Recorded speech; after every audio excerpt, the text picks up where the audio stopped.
Okay, so let's talk a little bit more with horizontal asymptotes and how to deal with when we're finding as x is approaching infinity. So if we were looking here at the limit as of 1 over x as x approaches infinity, if I put infinity, and this is basically saying, and again, infinity is not an actual number, so it's kind of hard to conceptualize, but if you think about it, we're taking 1 and we're dividing it by a ginormous number. Like 1 divided by 100 million, it's going to get, as we're getting closer and closer to infinity, so as that number like 100 million, 200 million, this value is going to start approaching 0. Because again, it's how many times can this value go into 1? It's 0 times. Okay, same thing here. Even with the negative infinity, as we take 1 and we divide it by a ginormous negative number, so a really small number, I guess, if you think about it that way. But if we take it and we divide it by negative infinity, that's also going to be 0. And the same thing's here. This would be 3 divided by infinity to the 4th power. So 3 divided by a big, huge number is going to give you 0.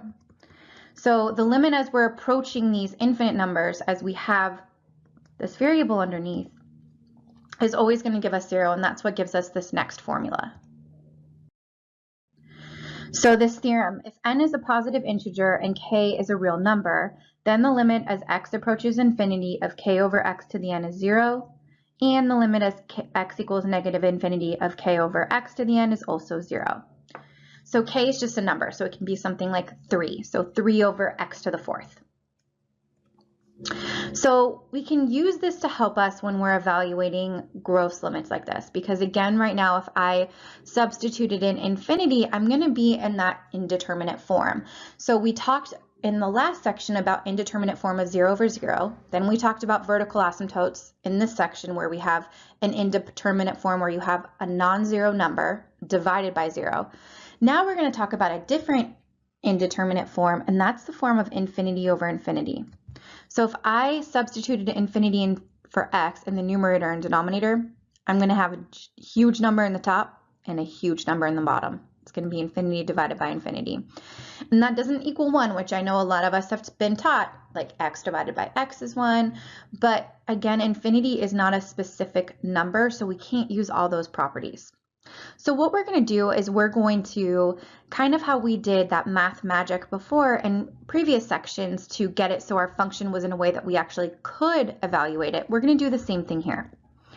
So the trick when you are working with these types of functions is to, I always tell students, the math magic that works the best in these is if you go through and you multiply both the numerator and the denominator, because again, we have to do the same to keep it balanced, by 1 over whatever the highest degree term is. So this is x squared, so it's going to be 1 over x squared.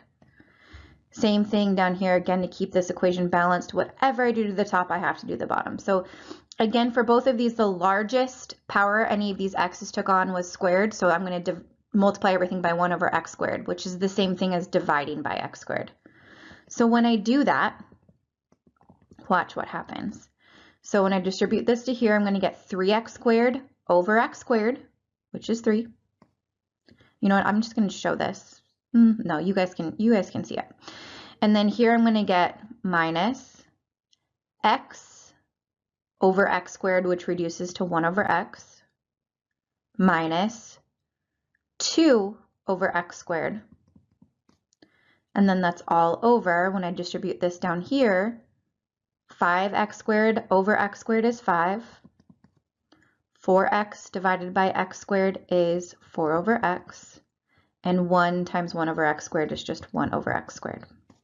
So now what I've done is I've gotten it into a form, one of these forms, which is great. So I can actually go through, I can use limit laws now, along with this new theorem, to evaluate this. So I can move that limit all the way through to each piece of 2 over x squared, all over the limit as x approaches infinity of 5, plus the limit as x approaches infinity of 4 over x, plus the limit as x approaches infinity of 1 over x squared. So now I can totally evaluate this. So this is the limit of a constant. That limit as x approaches infinity of 3. So we learn with limit laws, that's just 3.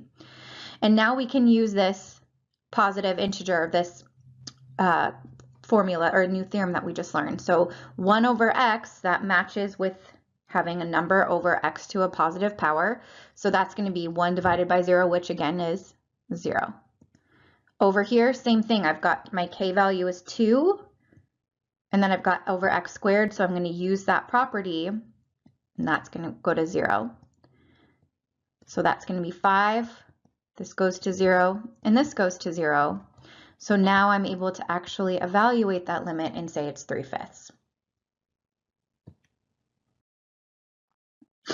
Let's do some more. So evaluate the limit as t approaches negative infinity of t squared plus 2 over t cubed plus t squared minus 1, and state the corresponding horizontal asymptote if applicable.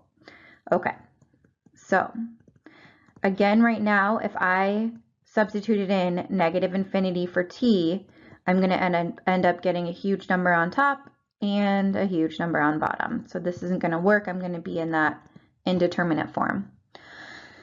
Okay, so again, what we're going to do is figure out which one of these terms has the highest exponent. So looking here, we can see that highest exponent is 3. So I am going to multiply the top and bottom by 1 over t cubed, which is the same thing as basically dividing each term by t cubed. All right, so when I do that, I get the limit as t approaches negative infinity of t squared divided by t cubed is 1 over t.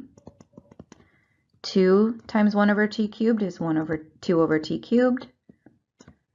T cubed times 1 over t cubed is 1. T squared times 1 over t cubed is 1 over t. And then I get minus 1 over t cubed. So now again, I'm in that form from before where when I evaluate each of these pieces, the limit as t approaches negative infinity of 1 over t is going to go to 0. The limit as t approaches negative infinity of 2 over t cubed is going to go to 0. And then I'm left with 1 plus 0 minus 0 in the denominator. So I am left with 0 divided by 1. So that's going to give me just 0. So this means we're going to have a horizontal asymptote at y equals 0.